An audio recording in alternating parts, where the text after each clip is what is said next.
In 2023, I was impacted by the tech layoffs just less than 1 year after buying my new place.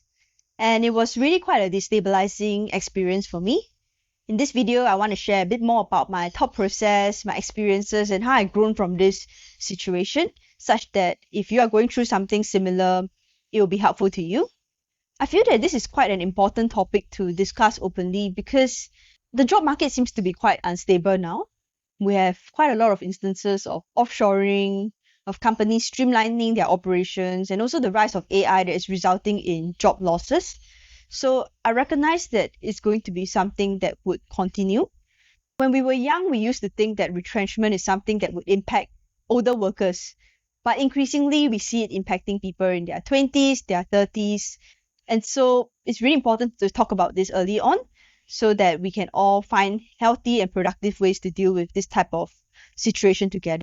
So this is my story. In 2022, I got headhunted and received a really good offer. It was quite a fun role because I got to build the market from scratch and I got to report to a boss who was based in another country. Unfortunately, just 1 year into the job, I got laid off. How it happened was that my boss had left the company, and then there was one day whereby his boss asked me to go into a Zoom meeting, and then I saw that HR was there, and I knew what was going on instantly. Dealing with the emotions of a layoff. One would feel a lot of anxiety, insecurity, and also fear. And it tends to come from two sources. The first one is the financial aspect. And in that aspect, I consider myself to be quite fortunate because when I bought my house, I didn't exhaust most of my savings and I got a place that was not too expensive. At the same time, I also don't have children and my parents can take care of themselves. However, there's also the other element, which is the emotional aspect.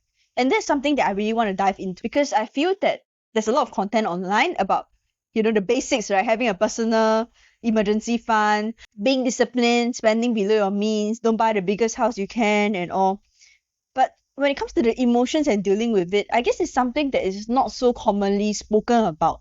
So I hope to share my experience in this video and the thoughts and perspectives that I adopted to reframe this entire experience. The first emotion that I felt was really anger because I felt that the situation was unfair to me. I worked hard, I performed really well, but yet I was selected to be laid off. However, after some thinking, I realized one thing. Number one, the world is not fair, so we should not hold on to the expectation that it has to be. Because as I look around me, I realized that I have a lot of peers who I felt were really competent and any company will be lucky to have them, but they too were impacted by their own organization. The second thing is that we have to realize we did right by the company. We gave our best, we worked hard, we contributed, and at the end of the day, this type of decision is the decision of the management, and maybe perhaps they messed up by overestimating budgets and everything. It's nothing to do with us, so we can sleep with a clear conscience. I'm going to be producing more videos on topics relevant to working adults in Singapore, not just on layoffs, but also employment and more. So if you are interested in these topics, do press like and subscribe such that you can stay updated on them. The second way I dealt with the unfortunate situation I was in was to use this as an opportunity to do the things I wanted to do and also to give back to society. I used this as an opportunity to start this video campaign for Equal Dreams. So Equal Dreams is a boarding school that is meant for lower income students in Singapore. They, instead of staying in the rental blocks, they live in the school such that they get a positive environment where they can learn and also have some structure and discipline in their lives. And I thought it was meaningful, so I collaborated with OmniDesk and together we donated some chairs to the school as well as did a video about that whole entire experience that we had. And personally, I felt that it was very meaningful for me to pass time this way. So spending time to do the coordination, to go down to the site, to interview the teachers and the school management to understand their needs. Because instead of just staying at home and feeling sorry for myself, I was able to give back to society in quite a positive way. One common perspective I get from those who got laid off is that they would question like, oh, if all companies are so mercenary and they just care about profits and all, why am I working hard and why am I giving it my all? So personally, I feel that to think of things in such a black and white way may not be the most healthy or helpful. Personally, I feel that you can, yes, view yourself as a contractor of sorts, selling your time and services to the organization, but at the same time, you can also give your best because ultimately, when you give your best and you work hard, you actually get things that you can bring along with you. For example, you can get colleagues and friendships that were being built in the company, and these are things that would last even after you leave the organization. In fact, when I got let go, some of my customers actually forwarded my resume on my behalf to their contacts and all, which was something that I felt very touched by and very grateful for as well. And finally, I guess the other thing that you get to benefit from if you give your best is really the bosses. So although I had already left, I already got let go, my boss wanted to bring me to the new companies that he was going to and everything. So that was something that also touched me quite deeply because it's a testament to how much he enjoyed working with me. So yes, you can see yourself as a contractor exchanging labor and time for money, but at the same time, don't adopt this all or nothing perspective. Continue to do the best in the jobs that you are given because ultimately everything that you get from it, you can continue to bring it to the future environment that you are in. I guess it's also important to realize in life that nothing is permanent. So our family, our friends, our job, and just the situation that we have in life, nothing is permanent and things can change very quickly. So I would encourage everyone to just avoid being too attached to your job or to base too much of your self identity on a job. So it's quite common in Singapore whereby people associate their identity with a job, like, oh, I am a tech salesperson, I am an investment banker, I am a corp comms person, for example. But you have to realize that your identity is way more than that. A job is just one aspect of your life that you enjoy that is meant to fund and support the rest of your life. You are also a daughter, a sister, a human being. There's so much to you. You're not just a worker alone.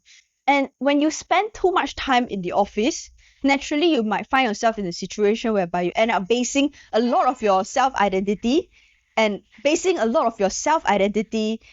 a lot of your self-esteem on the job itself. And that in itself is not too healthy because number one, anything that happens, like maybe someone give you a feedback, it can feel like a personal attack. Or anything that don't go well at work, it can really make you feel really unhappy. And at the same time, if you have a situation like me whereby you lose your job as a result of layoffs, you can feel like you lost like a huge part of yourself as well. So I really encourage you to recognize that nothing is permanent and therefore you should not build your identity and self-esteem on a job because that would be like someone who builds his house on very weak sand, right? It's something that is not permanent and can be taken away from you anytime. There's this quote that I like and I've shared it across many of the podcasts that I've done called "A bird sitting on a tree is not afraid of the branch breaking because the trust is not on the branch but on her own wings." So that to me is a really beautiful quote because it helps me to realize that yes, this world can be constantly changing, constantly unstable, and there can be a lot of things that can happen. But ultimately, I have to trust myself and my capabilities, and I'll definitely be able to get past it because I have wings, just like how the bird has wings as well. So I would encourage you to adopt this type of framework, especially when you're dealing with a situation that is very uncertain and very out of your control. It's also really important to use this time to reflect on the kind of job that you want and don't want. So for me, after this experience, I realized that maybe perhaps it might not be good to join a company that has been acquired. And the reason for this is because I think about more than 70% of M&As actually fail. It's just really challenging to merge two different companies of drastically different cultures and way of operating. And very often it's the workers themselves who suffer because management didn't get certain things right. Another thing that I felt that is important to me is to work for a company where the leaders, they have a skin in the game. So in my organization, once the acquisition happened, I think the founder went on a bit of a ORD mode already. Yeah, so after that he left the organization and went off to do something else. So in a sense, the organization kind of lost its soul. Now let me talk about how I might have done things differently if I could wind back the clock to 2023. I feel that first of all, I would like to have rest more. I guess it was also because I was feeling unstable and insecure, so I wanted to find a new job soon to fill up that space of my heart. But the thing is that if you just jump into something straight away like that, you can be easily emotionally clouded because you are in a vulnerable state of life. It's just like if someone just broke up and then the next thing come along, like for example a new partner, then they might just jump on it like as a rebound. Or similarly, if someone just break up and they start a new role, they might just like give it their like whole life, right? Because it's the next float that comes along in their life, if you know what I mean. So I would like to have looked for a role in a state of abundance versus being in a state of emotional vulnerabilities. Because when you're not in the right emotional state, sometimes you don't make the most optimal decisions in life or one that is most aligned to your values. Second thing that I wish that I could have done differently is to really reframe my mindset about what security and what stability truly means. In the past, I would associate stability with a job because a job is a platform for me to have continuous progress and excellence, and that gave me a form of security and stability in life. So even though my expenses were not high, but then emotionally I felt fulfilled by having a job itself.